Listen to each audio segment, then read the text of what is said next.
नमस्कार प्यारे मित्रों, आप सभी को हमारा नॉलेज चैनल में हार्दिक स्वागत है। आज इस नए वीडियो में हम लोग एक और प्रीवियस ईयर पेपर के क्वेश्चन को सॉल्व करने का प्रयास करेंगे, बिल्कुल ही अलग तरीके से, पूरी डिस्क्रिप्शन के साथ।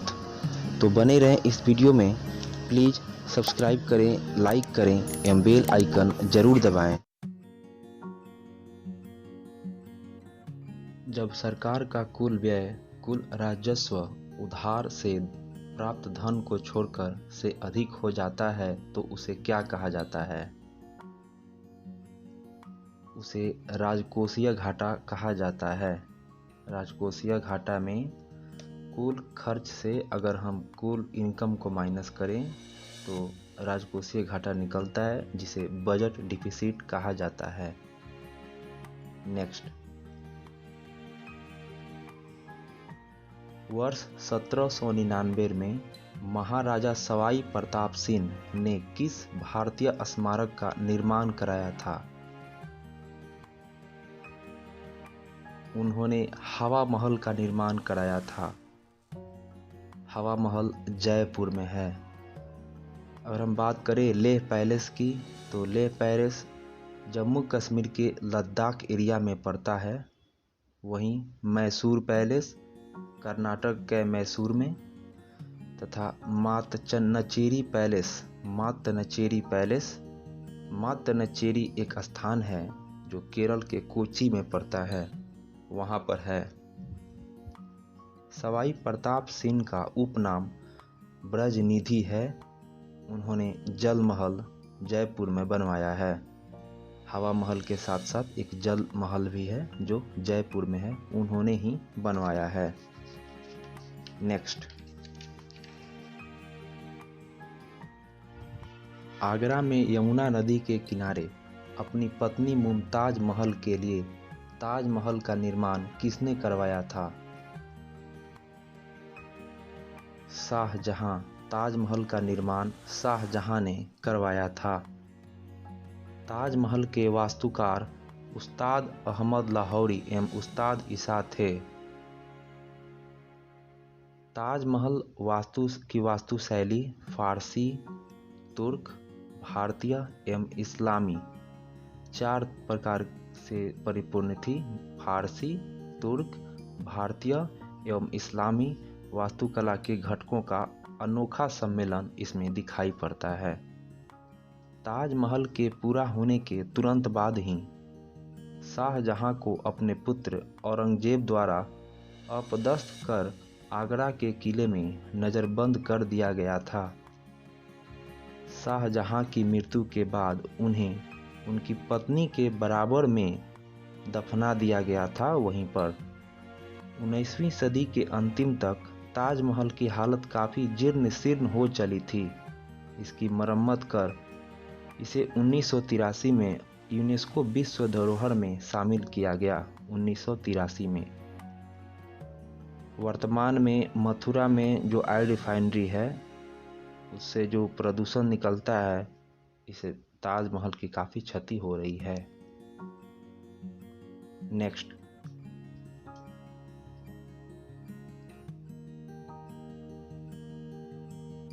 जुलाई 2018 को भारत के उच्चतम न्यायालय से सेवानिवृत्त हुए जस्टिस डैश को राष्ट्रीय हरित अधिकरण का नया अध्यक्ष नियुक्त किया गया है।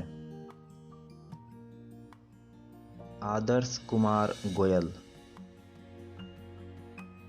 एनजीटी राष्ट्रीय हरित अधिकरण को एनजीटी नेशनल ग्रीन ट्रिब्यूनल कहते हैं। इसका गठन 18 अक्टूबर 2010 को हुआ था। इसका उद्देश्य है भारतीय नागरिकों के स्वस्थ पर्यावरण मिलने के अधिकार की बात करना। एनजीटी से जो एनजीटी है नेशनल ग्रीन ट्रिब्यूनल, इससे संबंधित मुद्दे खास तौर पर जुड़े थे, जो 2-3 इसमें प्रमुख है, जैसे हम जंगलों की सुरक्षा और संरक्षण सुरक्षित करना, अन्य प्राकृतिक स्रोतों का संरक्षण करना, पर्यावरण से जुड़े कानूनी अधिकारों की रक्षा करना और किसी नागरिक के अधिकारों के हनन पर उन्हें आर्थिक सहायता मुहैया कराना। एनजीटी में जो भी वाद दायर होते हैं उन्हें कोशिश किया जाता है कि 6 महीने के भीतर सुलझा लिया जाए। नेक्स्ट,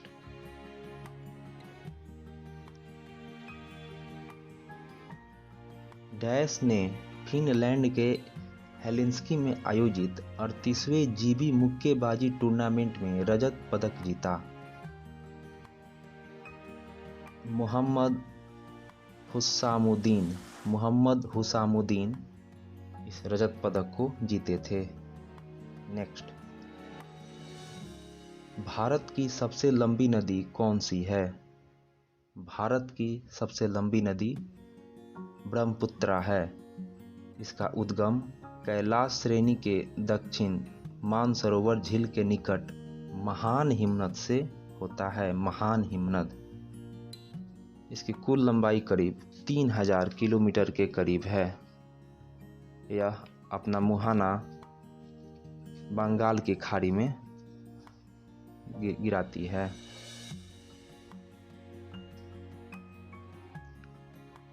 ब्रह्मपुत्रा का अपवहन तंत्र करीब 3 देशों से होकर बहता है, तिब्बत, फिर भारत और उत्तर पश्चात बांग्लादेश। ब्रह्मपुत्रा को अन्य कई नामों से जानते हैं, जैसे जब यह तिब्बत से चलता है तो उसे सांगपो के नाम से जानते हैं। सांगपो का शाब्दिक अर्थ होता है शुद्ध करने वाला। सांगपो तत्पश्चात जब यह अरुणाचल प्रदेश में इंटर करता है तो दिहांग बोलते हैं। वहाँ पे यह नदी दक्षिण की तरफ मुड़ता है, उसे दिहांग कहते हैं। उसके बाद असम में इसे ब्रह्मपुत्र कहते हैं और फिर बांग्लादेश में जमुना कहा जाता है। अंत में जब यह बंगाल की खाड़ी में जाता है तो गंगा और ब्रह्मपुत्रा की धारा को मेघना कहा जाता है।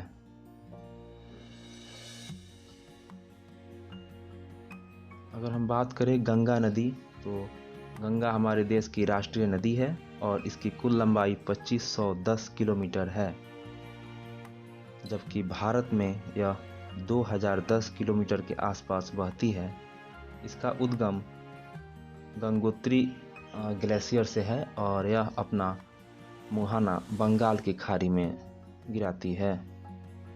मुहाना का मतलब इसका अंतिम प्लेस गंगोत्री से चलकर यह बंगाल की खाड़ी तक आती है। फरक्का बैराज एक स्थान, वहाँ पर गंगा 2 भागों में बट जाती है।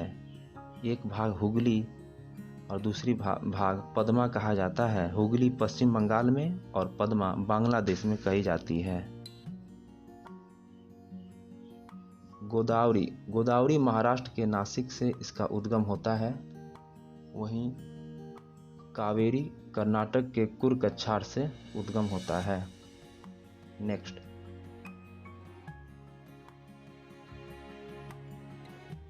एशिया की सबसे लंबी नदी का नाम है। एशिया की सबसे लंबी नदी यांगत्जे नदी है, जिसे यांग टिसिक्यांग भी कहा जाता है। यह दुनिया की तीसरी सबसे लंबी नदी है।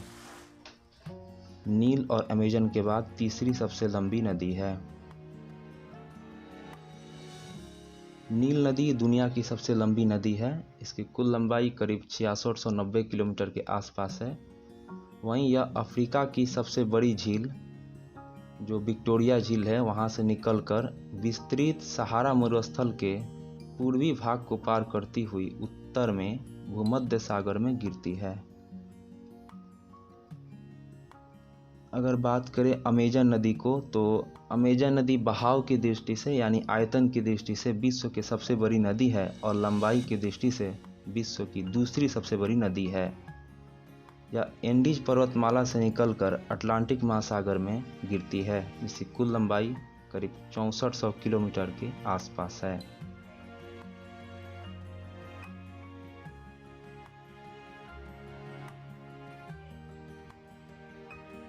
नेक्स्ट,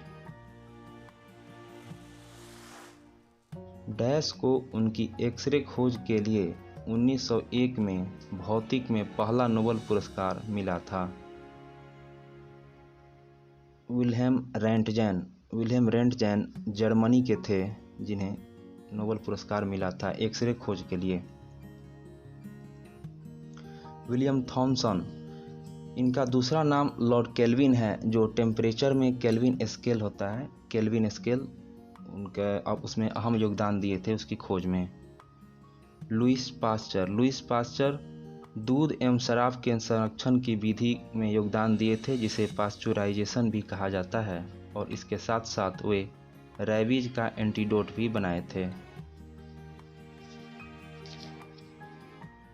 विलियम क्रुक्स जो थैलियम तत्व है, थैलियम एलिमेंट, उसकी खोज किए थे। इसके साथ साथ कैथोड किरण के अध्ययन में भी अपना अहम योगदान दिए थे। इसके साथ ही परमाणु भौतिकी के भी एक अच्छे विशेषज्ञ थे विलियम क्रुक्स।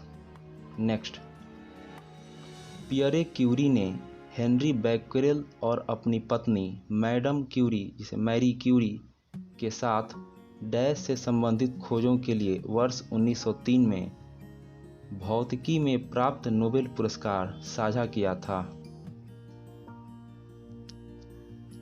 ये रेडियोधर्मिता में अपना पुरस्कार साझा किए थे। पियरे क्यूरी और मैडम मैरी क्यूरी दोनों पति पत्नी थे। पियरे क्यूरी फ्रांस के थे, वहीं उनकी पत्नी मैरी क्यूरी पोलैंड की थी, जो अपने शादी के बाद उनकी राष्ट्रीयता फ्रांस हो गई। रेडियोधर्मिता की खोज हेनरी बैक्वेरेल ने की थी, लेकिन इसका जो नाम क्वाइन किया गया था, ये क्वाइन किया गया था पियरे और मैरी क्यूरी के कारण, और इसके बावजूद इन्होंने इसमें अहम योगदान दिया था कुछ और खोजों के लिए, जिस कारण इन्हें नोबेल पुरस्कार मिला।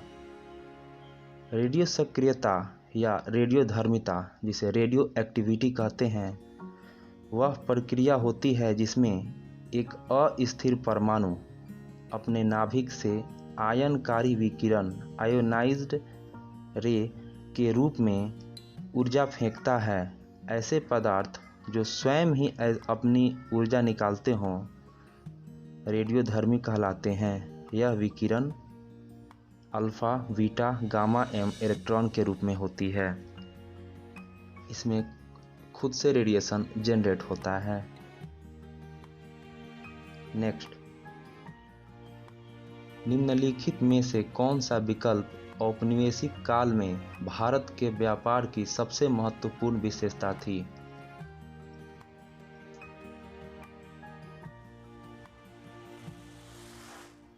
निर्यात अधिशेष।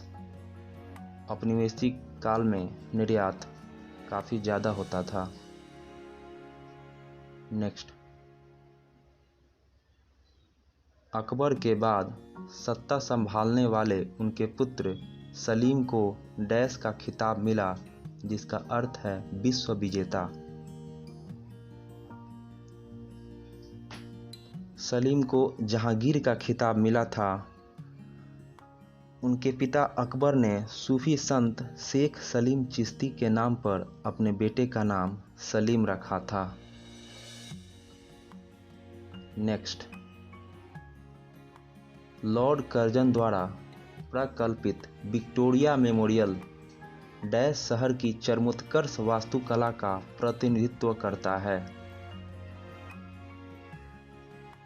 कोलकाता।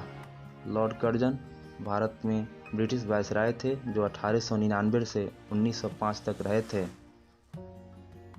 नेक्स्ट, न्यूरॉन सिद्धांत के लिए 1906 में नोबेल पुरस्कार किसने जीता था? Santiago Ramon y Cajal. ये केंद्रीय तंत्रिका तंत्र में काफ़ी विशेषज्ञता रखते थे। ये एक स्पेनिश न्यूरो साइंटिस्ट थे। नेक्स्ट,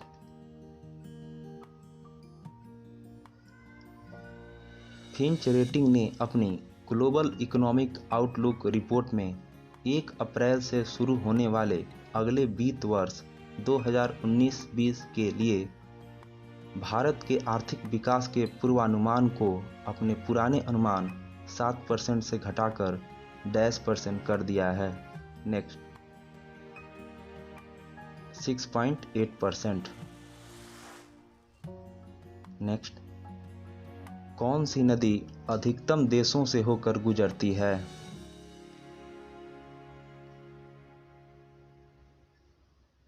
दिए गए ऑप्शन में डैन्यूब नदी सर्वाधिक देशों से होकर गुजरती है। यह कुल 10 देशों से होकर गुजरती है।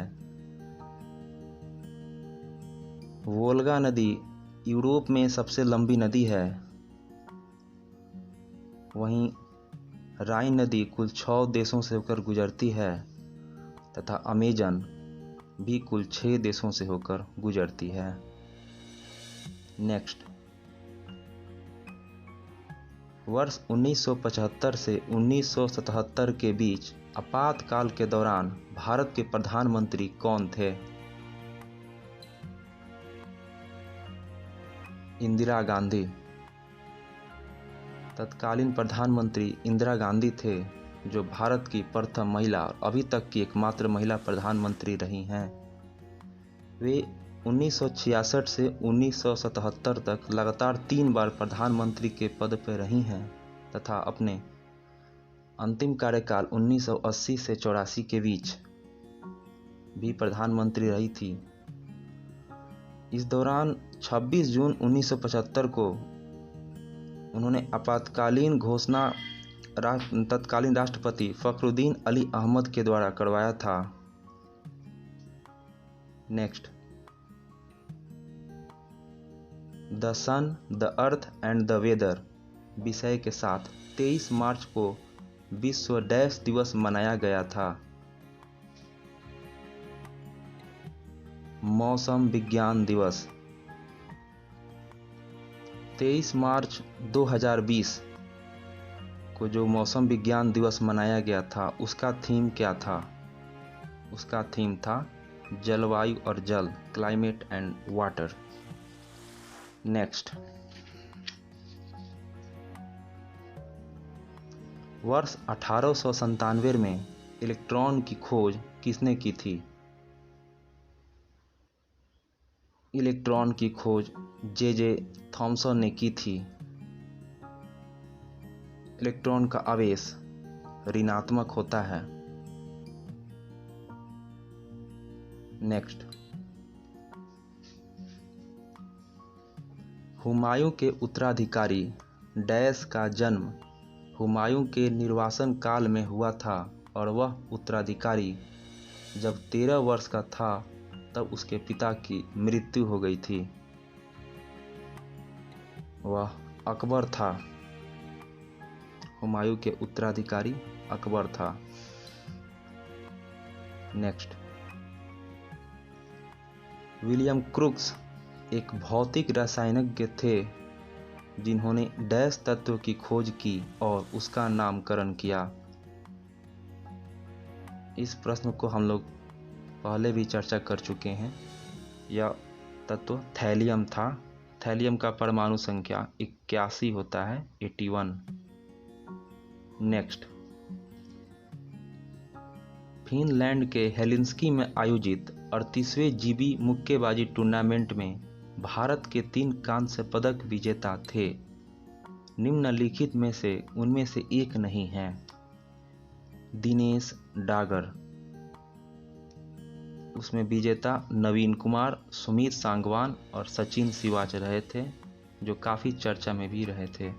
नेक्स्ट, भारतीय नौसेना के अधिकारी कमांडर डैश 1 जुलाई 2018 को फ्रांस में लेस सबलेस डी ओलोन हार्बर से शुरू हुई प्रतिष्ठित गोल्डन ग्लोब रेस GGR में भाग लेने वाले एकमात्र एशियाई बने।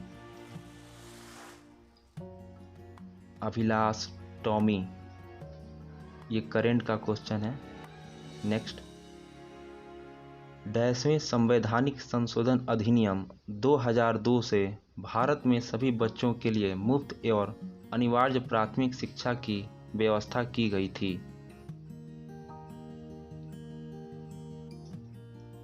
यह 86वें संविधान संशोधन था। इसमें यह निर्धारित की गई थी कि 6 से 14 वर्ष के बच्चों को निःशुल्क एवं अनिवार्य शिक्षा दिया जाएगा तथा अनुच्छेद 45 में जो वर्णित है उसी आधार पे एक अनुच्छेद 21 क्लॉज ए का निर्वसन 21 क्लॉज ए का निर्गतन किया गया। नेक्स्ट, भगत सिंह, सुखदेव और राजगुरु को उनकी पुण्यतिथि पर श्रद्धांजलि देने के लिए भारत में 23 मार्च को देश दिवस मनाया जाता है। शहीद दिवस। नेक्स्ट,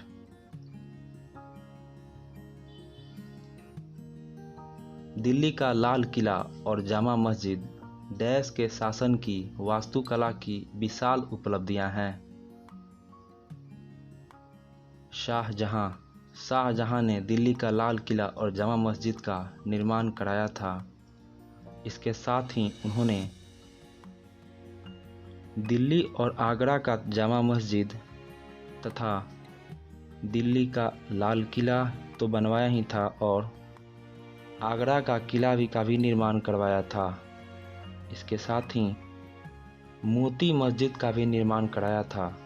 मोती मस्जिद जो वर्तमान में पाकिस्तान के लाहौर में है।